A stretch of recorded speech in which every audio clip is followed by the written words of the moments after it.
Hello दोस्तों, कहानी के भाग 18 में आपका स्वागत है। अगर आपने इस कहानी के पहले भाग नहीं देखे हैं तो आप उन्हें हमारे चैनल पर जाकर देख सकते हैं। तो चलिए शुरू करते हैं आगे की कहानी।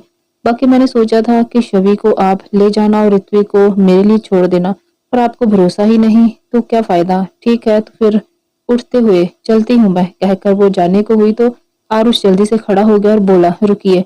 वो लड़की वहीं रुकी और पीछे मुड़ी। आरुष जल्दी से उसके पास आया और बोला, ऐसा सोचना भी मत, शवि को नुकसान पहुंचाने का ख्याल भी मत लाना अपने दिमाग में, वरना मुझसे बुरा कोई नहीं होगा। वो मुस्कुराने लगी और बोली, ओहो, बड़ा प्यार है शवि से। अगर सच में उससे इतना प्यार करते हो तो दो फिर मेरा साथ, उसे कोई नुकसान नहीं पहुंचाऊंगी, आई प्रॉमिस। आरुष ने कुछ सोचा और बोला, बैठ के बात करें। श्योर, वो बोली और दोनों फिर से बैठ गए। आरुष बोला, मैं आपके साथ देने के लिए तैयार हूँ, लेकिन क्या आपको लगता है कि हम उन्हें अलग कर पाएंगे। वो लड़की मुस्कुराई और बोली, अलीशा, अलीशा मित्तल नाम है मेरा। आज तक जो भी चाहा है वो पाया है। छोटी से लेकर बड़े से बड़ा शौक पूरा हुआ है मेरा। और फिर ऋत्विक तो मेरा शौक नहीं, मेरी जिद बन चुका है, जिसे पाने के लिए मैं कुछ भी कर सकती हूँ, कुछ भी। इतना कहते कहते वो सीरियस हो गई। फिर आरुष बोला, ठीक है, फिर देखते हैं। वैसे क्या सोचा है ऐसा आपने। फिर वो उसे अपना प्लान बताती है और उसके बाद आरुष उसे कुछ बताता है। अलीशा खुश होते हुए बोली, ग्रेट, ये तो बहुत अच्छा है। दोनों प्लान एक के बाद एक एग्जीक्यूट होंगे और हमारा काम भी हो जाएगा। पहले मेरा प्लान, फिर आपका। परफेक्ट। आरुष मुस्कुराने लगा और बोला, लेकिन हम किसी को कोई नुकसान नहीं पहुंचाएंगे। ओके ओके, ठीक है। फिर दोनों ने कुछ देर बात की और अलीशा वहां से निकल गई, सारी प्लानिंग करके। उसके जाने के बाद आरुष भी मुस्कुरा के अपना काम करने लगा। उधर शवि अपने टाइम से वहां से आश्रम के लिए निकल चुकी थी और वहां पहुंचकर उसने सबके चेहरों पर एक अलग सी चमक देखी। सब लोग उसे आज रोजाना से ज्यादा खुश लग रहे थे। उसने जाके सबसे बारी बारी से पूछा, लेकिन सब यही कह देते कि दाई माँ से पूछो। वो हार के दाई माँ के पास गई। वो बैठकर माला जप रही थी। शवि थोड़ी देर उनके पास ही बैठ गई। थोड़ी देर बाद जब दाई माँ फ्री हुई तो शवि ने उनसे थोड़ी देर बात की। फिर बोली, क्या बात है दाई माँ, आज सब लोग बड़े खुश लग रहे हैं। पूछा तो कोई कुछ बताता ही नहीं है, इसलिए अब आप ही बताइए कि आखिर ऐसा क्या हो गया है, ये सब लोग इतने ज्यादा खिले हुए हैं। दाई माँ मुस्कुराई और बोली, अरे बताती हूँ बेटा, कल को लेकर ये सब लोग इतने ज्यादा खुश हैं।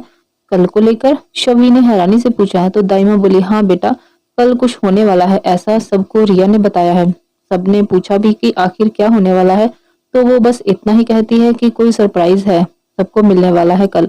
शवि बोली, अच्छा, रिया को ही पता है क्या, उसके अलावा किसी को नहीं पता क्या। नहीं बेटा, उसी को ही सब पता है, लेकिन वो किसी को कुछ नहीं बता रही है, इसलिए सबने उसे पूछना ही बंद कर दिया है। चलिए कल ही पता चल जाएगा, शवि ने कहा। तो दाई माँ ने भी हामी भर दी। फिर थोड़ी देर में सब खाना खा के सोने चले गए। उधर गिन्नी और शवि ने रिया से जानने की बहुत कोशिश की, लेकिन वो कुछ बताने को तैयार ही नहीं थी। फिर दोनों हार कर अपने अपने बिस्तर पर चली गई। उधर ऋतु भी खाना खाकर अपने रूम में चला गया और बिस्तर पर लेटकर फोन उठाया और लगा दिया शवि को। शवि का फोन वाइब्रेट हुआ तो उसने उठा के देखा। ऋत्विक का नाम देखकर उसकी धड़कन बढ़ गई और साथ ही साथ सांसें भी रुक गई, क्योंकि फोन कैसे उठाया वो यहाँ। तो उसने फोन को साइड में रख दिया, लेकिन ऋत्विक को चैन कहाँ था। वो बस बार बार फोन ही किए जा रहा था। शवि अब पूरी तरह से फंस चुकी थी बेचारी। फिर हार कर वो फोन को लेकर रूम से बाहर निकली और बाहर गार्डन एरिया में आ गई। फोन अब भी बजे ही जा रहा था। बाहर आके शवि एक जगह बैठ गई और फोन पिक किया। कॉल रिसीव करते ही ऋत्विक शुरू हो गया, क्या हुआ जाना, फोन उठाने में इतनी देर क्यों लग रही तुम्हें। कोई प्रॉब्लम है क्या, तुम ठीक तो हो ना। तुम कुछ बोलो ना जाना, मैं पूछ रहा हूँ क्या हुआ। सब कुछ ठीक है ना। उसने इतने सारे सवाल सुनकर शवि परेशान हो गई और बोली, आप कुछ बोलने दो तो मैं कुछ बोलूँ ना। कब से बस बोले ही जा रहे हैं आप, बिना मेरी बात सुने। ओके ओके, सॉरी, क्या करूं मैं। तुम फोन नहीं उठा रही थी तो परेशान हो गया था, अब बोलो क्या बात है। कोई बात नहीं है, पर ऐसे कैसे रूम में आपका कॉल रिसीव कर लेती, सब लोग सो रहे थे, इसलिए बाहर आई हूँ। अब तो टाइम लग गया। वैसे आप क्यों इतनी रात गए फोन कर रहे थे, कोई काम था क्या। हाँ था ना। काम, क्या काम था। तुम्हारी आवाज सुननी थी जाना, और तुमसे बात भी करनी थी, पर अभी शाम को ही तो बात हुई थी हमारी तो। हाँ हुई तो थी, लेकिन जब से तुमने वो सब कहा है ना, तब से बस दिल करता है कि तुम्हें ही देखता रहूं और तुम्हें ही सोचता रहूं, तुम्हें ही सुनता रहूं, और कोई काम ही ना हो मुझे। ऋत्विक ने मुस्कुराते हुए कहा। तो शवि शर्मा गई और बोली, आपको तो वैसे भी कोई काम ही नहीं है। हाँ, ये तो सही कहा तुमने। अब मुझे और कोई काम नहीं है सिवा तुम्हारे बारे सोचने के। जब से तुम आई हो ना जिंदगी में, बस लगता है कि अब कुछ नहीं चाहिए मुझे, बस तुम और तुम्हारा प्यार, यही दो जरूरतें रह गई हैं मेरी अब। ऋत्विक बोला, सच में जाना, मैंने सोचा भी नहीं था कि कभी की जिंदगी में किसी से मुझे इतना प्यार हो जाएगा कि उसके अलावा कुछ और सोचने का दिल ही नहीं करे। और देखो आज ये सच है, मेरी जिंदगी का सबसे बड़ा सच, कि तुम हो वो, सिर्फ तुम ही हो जो मेरे लिए मुझसे भी ज्यादा जरूरी हो गई हो। इतना जरूरी जितना जीने के लिए सांस लेना, भूख मिटाने को खाना, प्यास बुझाने को पानी पीना, ऐसे जरूरी हो गई हो मेरे लिए तुम। शबी उसकी बातें सुनकर मुस्कुरा भी रही थी और उससे ज्यादा वो शर्मा भी रही थी। ऋत्विक की बातें उसके दिल और रूह में समा रही थी। कुछ कहने की हिम्मत ही नहीं हो रही थी, लेकिन फिर हिम्मत करके बोली, अब बस भी कीजिए ना, कितना बोलेंगे और ये सब। ऋत्विक बड़े ही प्यार से बोला, तुम्हारे बारे में बोलने और सुनने के लिए तो मेरी पूरी जिंदगी कम पड़ जाएगी जाना, क्योंकि तुमसे जुड़ी हर बात मेरे लिए भगवान की पूजा के बराबर है। और ये पूजा मैं अपनी आखिरी सांस तक करता रहूंगा, और तुम मुझे रोक नहीं सकती, क्योंकि मेरी जाना पर सबसे पहला हक मेरा है, सिर्फ मेरा। तो आइंदा से मुझे बीच में मत रोकना। जब मैं अपनी मिसेस सिंघानिया के बारे में बात कर रहा हूँ तो समझ में आया। शबी उसकी बातों को गौर से सुन रही थी और उसके दिल में ऋत्विक की बातें सुनकर उसके प्यार के साथ साथ उसके लिए इज्जत और भी बढ़ गई थी, क्योंकि वो हमेशा से उसे फ्लर्टी टाइप ही समझती रही थी। लेकिन आज उसे एहसास हो रहा था कि वो बिल्कुल वैसा नहीं है, बल्कि वो औरतों की बहुत इज्जत करता है, क्योंकि ये उसकी बातों से पता चल रहा था उसे। शबी की तरफ से कोई जवाब ना मिलने पर ऋत्विक फिर से बोला, तुम सुन रही हो ना जाना? जी जी मैं सुन रही हूँ, वो हड़बड़ाकर बोली। तो ऋत्विक बोला, नींद आ रही होगी ना तुम्हें, मैं भी कितना पागल हूँ, इतनी रात को तुम्हें परेशान कर रहा हूँ। आई एम सॉरी जाना, प्लीज तुम जाओ और सो जाओ, मैं सुबह तक का इंतजार कर लूंगा अपनी जाना को देखने और सुनने के लिए, लेकिन मेरी वजह से उसकी नींद खराब हो ये मैं बिल्कुल भी नहीं चाहूंगा। तो अब तुम जाओ और सो जाओ, गुड नाइट। मैं पक्का जाऊं, आपको बुरा नहीं लगेगा ना? शबी ने पूछा तो ऋत्विक मुस्कुराते हुए बोला, तुमसे जुड़ी कोई भी बात मुझे कभी बुरी नहीं लग सकती। शबी मुस्कुरा दी और बोली, ठीक है फिर गुड नाइट। ऋत्विक मुस्कुराते हुए बोला, गुड नाइट जाना, एंड आई लव यू। शबी कुछ नहीं बोली तो ऋत्विक फिर से बोला, जाना आई लव यू के जवाब में आई लव यू टू बोलते हैं। शबी फिर भी खामोश रही। ऋत्विक शरारत से मुस्कुराते हुए बोला, कोई बात नहीं, अभी तो फोन पर नहीं बोल रही हो, पर कोई बात नहीं, कल सुबह तो मेरे ही पास आना है ना, तब देखता हूँ कैसे अपने स्टाइल से तुम्हें बुलवाता हूँ। उसकी बात सुनकर शबी की आंखें बड़ी बड़ी हो गई और वो हकलाती हुई बोली, क्या क्या मतलब है आपका? वही जो तुम समझ रही हो। ऋत्विक अपनी हंसी दबाते हुए बोला। तो शबी मासूमियत से बोली, आप ऐसा कुछ नहीं करेंगे, मैं तो मैं हूँ जाना, कुछ भी कर सकता हूँ, सोच लो। अगर अभी जवाब दे दोगी तो मैं कुछ भी नहीं करूंगा, फिर लेकिन अगर तुम नहीं बोलोगी अभी आई लव यू टू, तो फिर मजबूरन मुझे अपना आरएस वाला रूप दिखाना ही पड़ेगा। अब शबी और भी घबराने लगी थी, क्योंकि उसकी हरकतों से तो वो बिल्कुल अनजान नहीं थी। उसे पता था कि ये किसी के सामने लिहाज भी नहीं करेगा। ये सब सोचकर वो हिम्मत करके बोली, ठीक है, आप क्या सुनना चाहते हो, मैं बोल देती हूँ अभी ही। उसकी बात पर ऋत्विक को हंसी आ रही थी और प्यार भी। वो खुद को कंट्रोल करते हुए बोला, ज्यादा कुछ नहीं, बस मेरे आई लव यू का जवाब मांगा है मैंने, वो दे दो बस। शबी शर्माते हुए थोड़ा झिझकते हुए बोली, आए आए आगे बोलो ना जाना। जी जी, आई लव यू टू। बड़ी मुश्किल से दो बोलकर चैन की सांस ली। ऋत्विक उसकी हालत के पूरे मजे ले रहा था और फिर बोला, जाना तुम तो ऐसे बोल रही हो जैसे मैं तुमसे जबरदस्ती बुलवा रहा हूँ।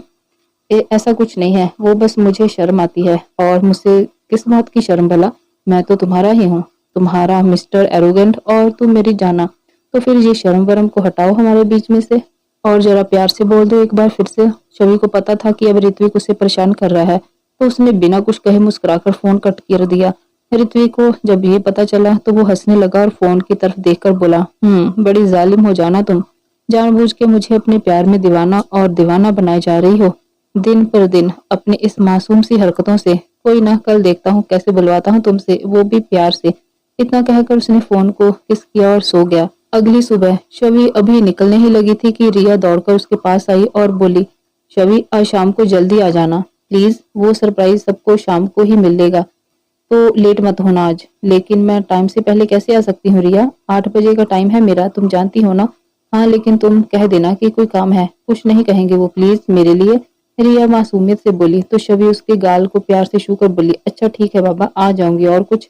बस तुम आ जाना, और कुछ नहीं चाहिए, रिया मुस्कुराकर बोली। और शबी भी मुस्कुरा दी।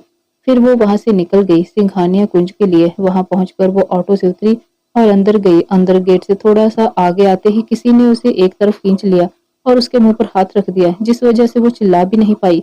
लेकिन सामने खड़े इंसान को देखकर उसकी आंखें हैरानी से फैल गई, जो कि उसे ही मुस्कुराते हुए देख रहा था। फिर धीरे से शवि के मुंह से उसने हाथ हटाया तो शवि बोली, आप? हाँ मैं, और भला किसकी हिम्मत हो सकती है कि मेरी जाना को बिना इजाजत के ऐसे हाथ लगाए? ऋत्विक उसे देखते हुए प्यार से बोला तो शवि आंखें छोटी करके बोली, अच्छा, और आपको यह किसने दिया भला? ऋत्विक ने अपने दोनों हाथ दीवार पर रखे, जिससे शवि टिक कर खड़ी थी। फिर उसके चेहरे की ओर झुकते हुए उसकी आंखों में देखकर बड़े प्यार से बोला, मेरे प्यार ने, मेरी जाना ने दिया है मुझे ये हक। उसकी बात पर शवि निशब्द हो गई और उसे एकटक देखने लगी। ऋत्विक की बात सुनकर शवि खामोश हो गई और उसे एकटक देखने लगी। उसे खुद को यूं निहारता पाकर ऋत्विक बड़े ही प्यार से बोला, अगर ऐसे मुझे देखोगी जाना तो कसम से कहीं मेरा ईमान डोलने न लग जाए। फिर मत कहना कि कैसे बेसब्र इंसान से प्यार कर लिया तुमने। इतना कहकर उसने अपनी आई विंग कर दी तो शवि की तंद्रा टूटी और वो हड़बड़ा के बोली, वो मुझे दादी के पास जाना है, जाने दीजिए मुझे प्लीज। ऋत्विक ने उसकी बात सुनकर अपना एक हाथ दीवार से नीचे किया। शवि तुरंत ही वहां से निकलने को हुई तो ऋत्विक ने उसका हाथ पकड़कर उसे वापस खींच लिया और उसे अपनी बाहों में भर के बोला, एक बात सुनो, मेरी मेरी जाना पर सबसे पहला हक मेरा है, उसके टाइम पर भी सबसे पहला हक मेरा ही है। तो जब तक मैं न चाहूं मेरी जाना को किसी और के पास नहीं जाएगी, किसी के पास नहीं, समझे तुम? शवि उसे बस हैरानी से देख रही थी। फिर बोली, दादी के पास तो? उसके बाद को बीच में काट कर ऋत्विक बोला, किसी के पास नहीं, मतलब किसी के पास नहीं। और दादी बहुत अंडरस्टैंडिंग है मेरी, वो कभी हमें डिस्टर्ब नहीं करेंगी, क्योंकि उन्हें पता है कि उनका पोता उनकी होने वाली बहू से बहुत ज्यादा प्यार करता है। इसलिए तुम ये चिंता मत करो कि शादी के बाद हमें कोई भी रोमांस करते वक्त डिस्टर्ब करेगा। कहकर वो शैतानी तरीके से हंस दिया तो शवि ने शर्म के मारे नजरें झुका ली। तभी राजश्री जी ने किचन से निकलते हुए ऋत्विक को आवाज दी, ऋत्विक बेटा ये लो तुम्हारा प्रोटीन शेक। उनकी आवाज सुनते ही शवि की आंखें बड़ी बड़ी हो गई, लेकिन ऋत्विक अभी भी उसे प्यार से ही निहारे जा रहा था, जैसे उसे कोई फर्क ही नहीं पड़ा हो। उसे ऐसे देखकर शवि बोली, आंटी जी आपको बुला रही हैं, प्लीज जाइए यहाँ से। अगर उन्होंने ऐसे हमें एक साथ देख लिया तो कुछ गलत समझ लेंगी, प्लीज जाइए। लेकिन ऋत्विक उसे निहारते हुए बोला, कुछ नहीं होगा, थोड़ी देर बाद मम्मा मुझे ढूंढते हुए मेरे रूम में चली जाएंगी, तुम चिंता मत करो। ये क्या बोल रहे हैं आप, जाइए यहाँ से प्लीज, शवि ने परेशान होकर कहा। इधर आश्री जी ने ऋत्विक को 2-3 बार आवाज लगाई, लेकिन कोई जवाब ना आने पर खुद से ही ये लड़का पता नहीं कहाँ गायब हो गया है। अभी तो प्रोटीन शेक का राग लगाए हुए था और अब खुद ही पता नहीं कहाँ चला गया, शायद अपने रूम में ही होगा। हाँ वहीं जाकर देखती हूँ, कहते हुए वो ऋत्विक के रूम की तरफ चल पड़ी। ऋत्विक मुस्कुराते हुए बोला, देखा चली गई ना मम्मा? शवि आंखें छोटी करके बोली, हाँ लेकिन आप तो यही है ना, फिर क्यों फ्री में उन्हें इधर उधर घुमा रहे हैं? खामखा उन्हें सीढ़ियां चढ़ना पड़ेगा, फिर वहां आपको ना पाकर वो नीचे आएंगी, क्या फायदा इसका?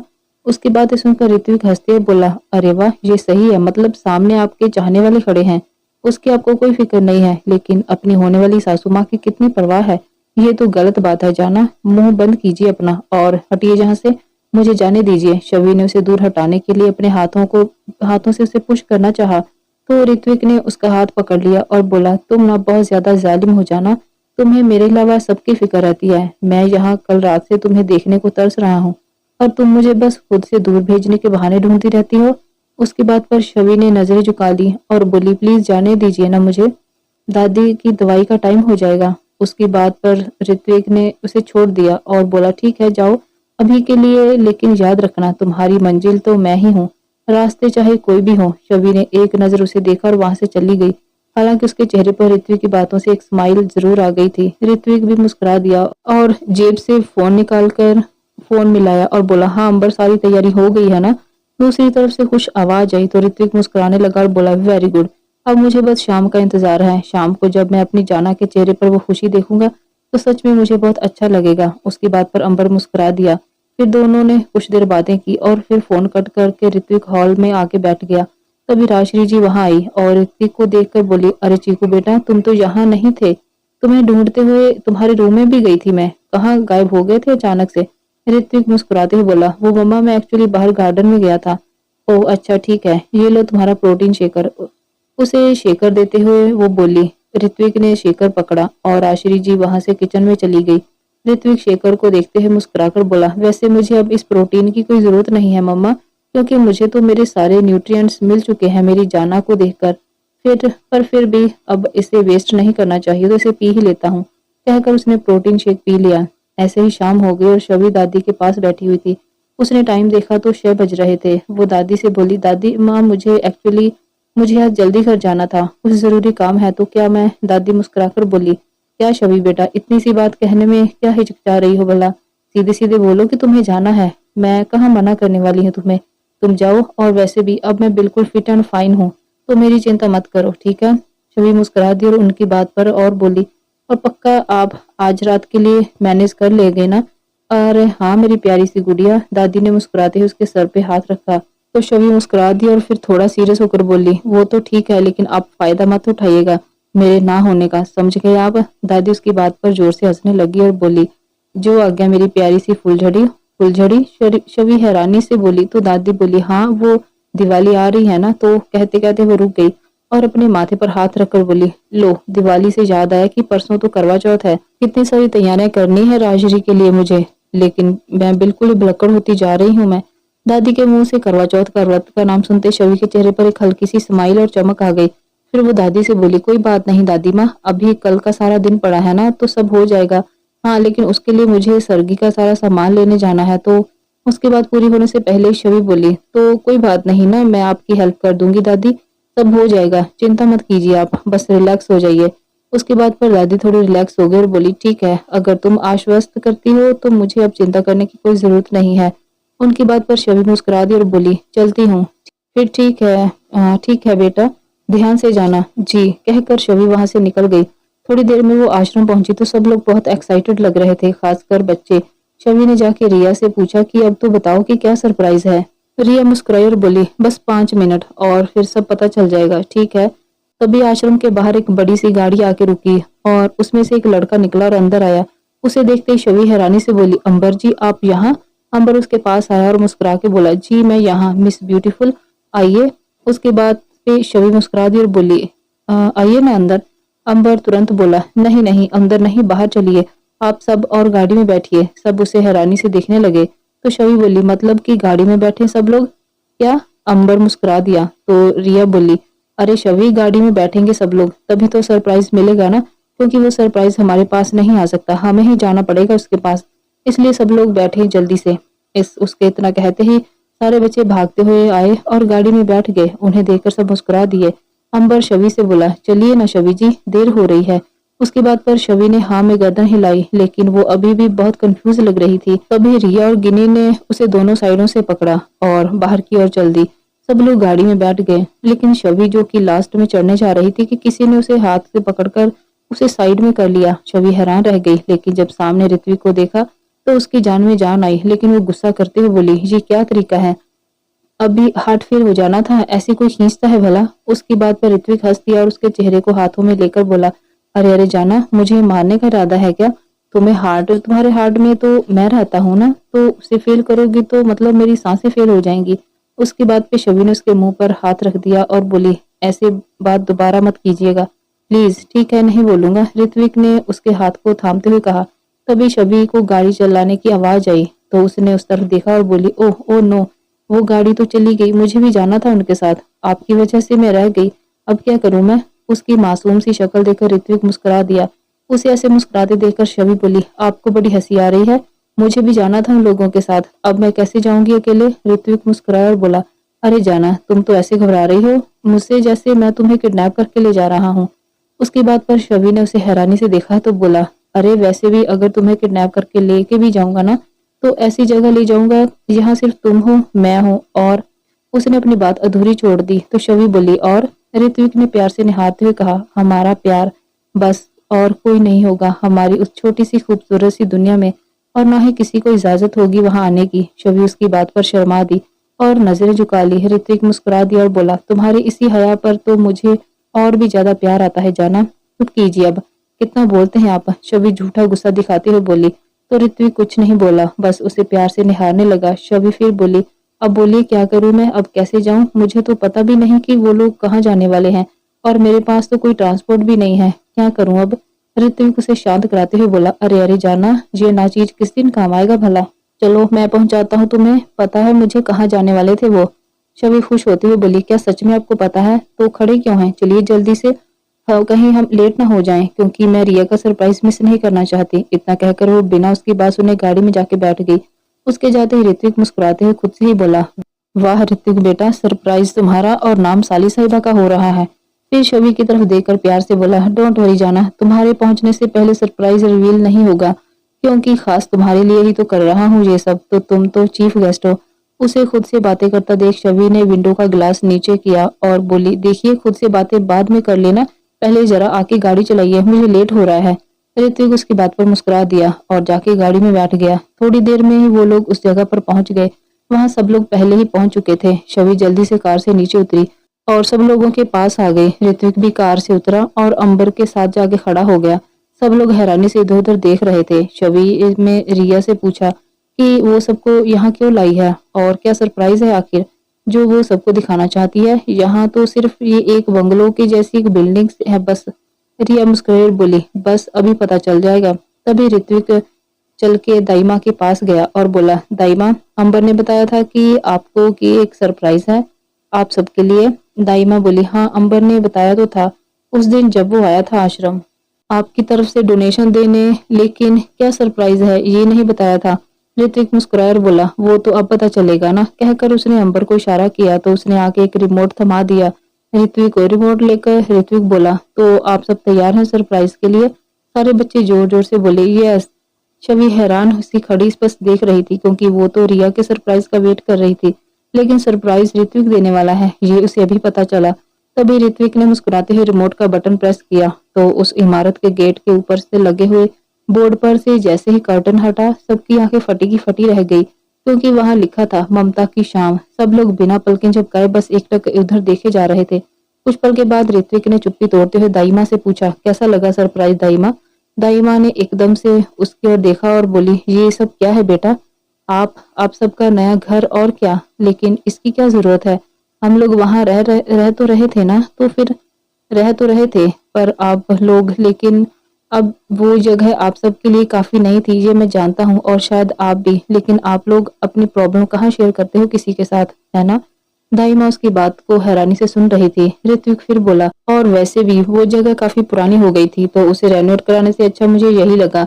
अब आप ये सारी बातें छोड़ो और अंदर चलो सब लोग, और बताओ कि कैसा लगा नया घर। उसकी बात सुनकर सबसे ज्यादा तो बच्चे खुश हो गए, लेकिन दाइमा के इशारे के बिना वो भी नहीं हिले। दाइमा ऋत्विक से बोली, माफ करना बेटा, लेकिन हम लोग तुम्हारा ये तोहफा नहीं ले सकते। हमारे पास जो है, जितना है, हम उसमें खुश हैं।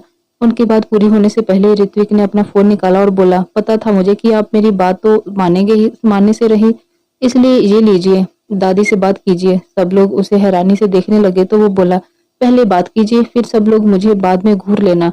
उसके बाद पर सब इधर उधर देखने लगे। ऋत्विक ने दाई माँ की ओर फोन किया तो उन्होंने दादी से बात की। दाई माँ ने उन्हें भी बहुत मना किया, लेकिन दादी ने उनकी एक नहीं मानी और कहा कि ये सब वो किसी दिखावे के लिए नहीं कर रहे हैं, बल्कि ऋत्विक ये सब दिल से कर रहा है उन बच्चों के लिए, इसलिए अपने लिए ना सही तो बच्चों के लिए मान जाए। उनकी बात पर दाई माँ कुछ नहीं बोल पाई और मान गई और मुस्कुराते हुए बोली, ठीक है, मान लेते हैं हम लोग आपकी बात, लेकिन आप लोग भी हमसे मिलने आना यहाँ पर। दादी ने मुस्कुराते हुए कहा, जी बिल्कुल, बहुत जल्द आऊंगी। फिर उन्होंने फोन काट दिया और ऋत्विक बोला, चलिए अब जल्दी से रिबन कट करिए और अपने घर में प्रवेश कीजिए। दाई माँ ने ऋत्विक से कहा कि वो रिबन काटे। उसने मना कर दिया, लेकिन सबके कहने पर उसने रिबन कट कर दिया और सबको अंदर चलने को कहा। अंदर आते ही सब बच्चे तो मानो झूमने लगे। सच में जगह बहुत बड़ी थी। बच्चे खुशी के मारे सारे रूम में इधर उधर भागने लगे, जिन्हें देखकर बाकी सब भी बहुत खुश हुए। और शबी तो बस अपने मिस्टर अरंगवट को छुप छुप कर निहार रही थी और साथ ही मुस्कुराई जा रही थी। तभी ऋत्विक ने सारे बच्चों को आवाज लगाई और सारे एक जगह इकट्ठे हो गए। ऋत्विक उनके पास गया और एक छोटे से लड़के के सामने घुटने पर बैठकर बोला, अच्छा आप मुझे बताओ कि आप बड़े होकर क्या बनना चाहोगे।